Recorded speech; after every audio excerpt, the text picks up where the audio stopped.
بھائی لوگ موجود ہیں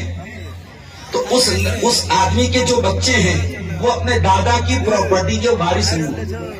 کیونکہ شریعت کا ایک قانون ہے کہ اگر آلہ موجود ہے تو ادنا وارث نہیں ہوگا، اگر بیٹا موجود ہے تو پوتا وارث نہیں بنے گا، اگر بیٹی موجود ہے تو نواسا اور نواسی وارث نہیں بنے گا۔ یہ شریعت کا ایک قانون ہے۔ اب بعض لوگ کہتے ہیں تو بڑی ناانصافی ہوگی، ایک آدمی اگر اپنے باپ کی زندگی میں مر گیا تو اس کا کیا قصور ہے، اس کے بچوں کو کیوں جائیداد سے محروم کیا جائے؟ تو اس کا ایک جواب تو یہ ہے میرے بھائی کہ یہ اللہ کی شریعت کا حکم ہے، اور اللہ کی شریعت میں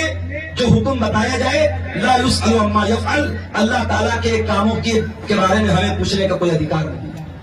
اللہ کا قانون ہے، ہمیں مان لینا ہے۔ دوسری بات، شریعت میں ایک قانون ہے وصیت کا، ایک انسان اپنی پراپرٹی کا 1/3 حصہ وصیت